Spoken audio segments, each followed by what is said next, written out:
स्वागत है आपका आज की चाय पे। ये है डे 3 और डे 4 का cumulative review of big boss 17। अच्छा, यहाँ पे मैं इतना कहना चाहूँगी कि चलिए, बिग बॉस जो कह रहे थे वो चीज़ बिग बॉस ने कर ही दी। नील और ऐश्वर्या को वेकअप कॉल दे ही दी कि भाई आप उठ जाओ, क्योंकि अभी तक ऐसा लग रहा था कि वो लोग बिल्कुल भी प्रेजेंट नहीं है घर में। वहीं दूसरी ओर एज यूजुअल हमें विक्की दिखे, जिन्हें शायद सब कुछ पता है। वो बहुत कॉन्फिडेंट है और इस कॉन्फिडेंस में कहीं ना कहीं उन्होंने अंकिता को बिल्कुल साइड कर दिया है। उन्हें हर जगह होना है। Basically Vicky wants to know everyone's game, और वो तभी हो सकता है जब वो हर जगह प्रेजेंट होंगे। यहाँ पे मुझे अंकिता के लिए ये बात कहनी है कि शी थिंक्स कि विक्की उनके लिए हर चीज करेंगे, बट मे बी वो बहुत ज़्यादा इमोशनल है और अटैच है इस वजह से। हालांकि मुझे वो बहुत ज़्यादा स्ट्रॉन्ग लगती थी और मुझे ये नहीं लगा था कि एक पोहा और एक बाल्टी में पानी भी भरवाना है तो वो विक्की से भरवाएंगी। And it's weird because Vicky ने ऐसा कोई गुस्सा नहीं करा। He just try to explain the fact कि भाई मैं आपके लिए पोहा बना रहा हूँ, है ना, तो अभी इस टाइम पे मैं यही काम कर सकता हूँ। एंड उनको किचन में जल्दी से काम करके निकलना। विक्की करते हैं, प्लानिंग प्लॉटिंग करते हैं, मैं मानती हूँ, पर वहाँ पे वो जेन्युइन था उनका कि भैया मैं अभी आके बाथरूम में जाके पानी की बाल्टी नहीं भर सकता, आप वो भर लो। अब आपको लग रहा होगा तो जेन्युइन था, फिर अंकिता क्यों भड़की? यहाँ पे ना वो इस बात पे नहीं भड़की है कि तुम आए क्यों नहीं, तुमने मेरी मदद क्यों नहीं करी, या फिर तुम मेरा हाथ क्यों नहीं बटाते हो। वो एक्चुअली बहुत दिनों का था जो कि वो बिल्टअप हो रहा था, और फिर एक कहते ना बस एक बहाना चाहिए होता है कुछ बातें एक्सप्लेन करने के लिए, कुछ बातें कन्वे करने के लिए।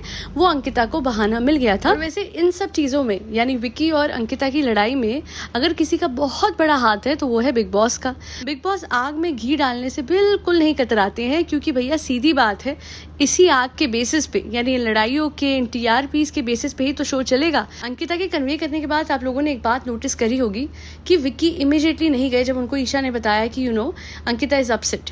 वो गए और नील को समझाने लग गए कि देख भाई ऐसा है, ऐसा करना है। And I must say Munawar and Abhishek both were very entertaining जब वो विक्की और नील की एक्टिंग कर रहे थे। And the best part was कि मुनव्वर को अभिषेक ने बोला अच्छा मैं बोलता हूँ, तो मुनव्वर ने बोला नहीं भाई तू नील की एक्टिंग कर रहा है, तुझे चुप रहना है।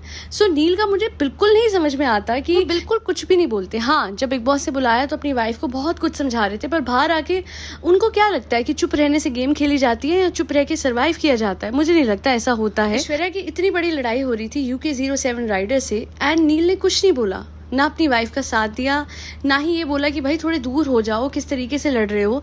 मैं यहाँ पे ऐश्वर्या का साथ नहीं दे रही, मैं यहाँ पे UK07 राइडर का साथ नहीं दे रही, क्योंकि मुझे समझ ही नहीं आ रहा था कि वो चिल्ला किस बात पे रहे। नील तो एक शब्द मुंह से नहीं निकालती। जब ऐश्वर्या इतनी बुरी तरीके से लड़ रही थी तो अपनी वाइफ को ही बोलते कि काम डाउन। नहीं, बिल्कुल एब्सेंट थे वो आर्ग्यूमेंट में से। ये तो खैर बहुत ज्यादा चुप थे, पर कोई जो कि बहुत ज्यादा गूंज रही थी वो थी खानजादी। वो मतलब बिना बात को लड़ाई पिक करती है। अगर उनको नहीं आता कुछ बनाना तो आप पूछ लो, है ना, आप अपने हिसाब से कुछ बना रहे हो, और उसके बाद चलो जी आपसे गलती हो गई, just move on with it.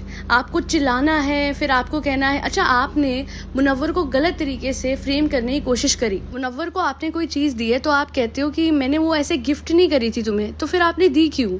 अगर आप किसी को कुछ दे रहे हो घर में तो ऐसे लगेगा ना कि ओके आप गिफ्ट कर रहे हो, आपने दे दी ना वो, और उसने भी बहुत सम्मान के साथ संभाला। एंड देन आप उसको आंखें दिखा रहे हो, और उसके बाद मतलब जो सबसे काम पर्सन था घर में, जो किसी से लड़ नहीं रहा था, उसको भी आपने आवाज ऊंची करने पे मजबूर कर दिया। अगर आप देखोगे जब वो कह रही थी कि मुझे टेकली पीठा खाना है, तो उसकी आंखों की तरफ देख के, मुनव्वर की आंखों की तरफ देख के she acted as if she is trying to scare him.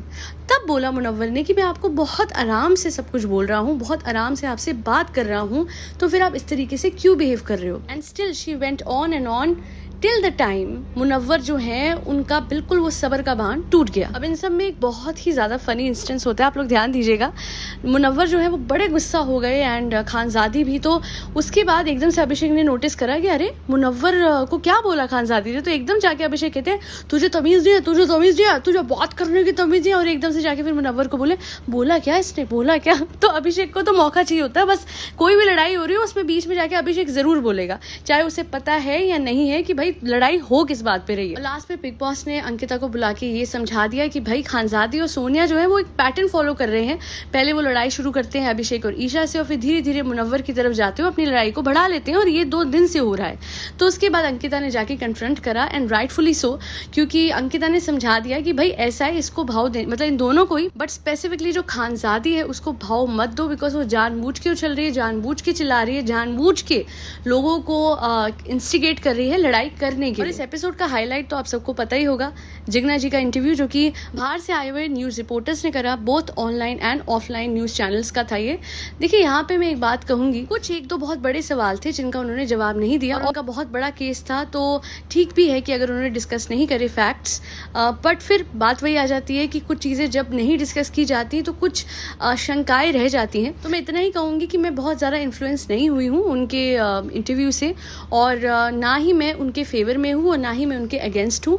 I am quite neutral, और मैं उनको जज करूंगी अगर इस शो के दौरान तो सिर्फ उनके बिहेवियर के बेसिस पे और कैसे वो इस गेम में आगे बढ़ती हैं उसके बेसिस पे, क्योंकि मुझे उनके केस के बारे में ज़्यादा जानकारी नहीं है, और जिसके बारे में ज़्यादा जानकारी नहीं होती उस पर मैं कमेंट नहीं करना चाहूँगी। इसलिए जो भी वो जैसे भी बिहेव करेंगी इस शो में, उसी के बेसिस पे मैं अपनी जजमेंट ड्रॉ करूँगी। बहरहाल जो प्रोमो है आज के एपिसोड का, जो आज रात को एयर होगा, वो बहुत ही इंटरेस्टिंग होने वाला है। फाइनली नील के अंदर का शेर जग गया है, और वो भी किसके खिलाफ? विकी जैन के खिलाफ। वही विकी जैन जो एक दिन पहले नील को गेम समझा रहे थे, और एक दिन बाद नील उन्हीं के खिलाफ खड़े हो गए, और इस हद तक कि हर किसी को, इनफैक्ट अभिषेक जो सबसे लड़ता है उस तक को नील को रोकना पड़ रहा है, पर नील रुक नहीं रहे हैं। देखते हैं क्या होता है आज के एपिसोड में। देखा जाए तो ऐश्वर्या और नील ने बड़ी जल्दी इंप्रूवमेंट करी है। वो बिग बॉस का डेट वाला जो डोज था वो इतना तगड़ा निकला कि उसी दिन ऐश्वर्या ने रात तक UK07 राइडर से करा घमासान युद्ध, और उसके बाद अब विकी के साथ नील ने ऐसा युद्ध कराया कि हाथापाई पे उतर आए हैं। जानने को मिलेगा आज के एपिसोड में कि हुआ क्या था। आज के लिए इतना ही। आज का रिव्यू आपको कैसा लगा कमेंट सेक्शन में बताइएगा with your opinion on the episode. That be all. Do like, share and subscribe to Aaj Ki Chai. Thank you so much for tuning in to Aaj Ki चाय पॉडकास्ट।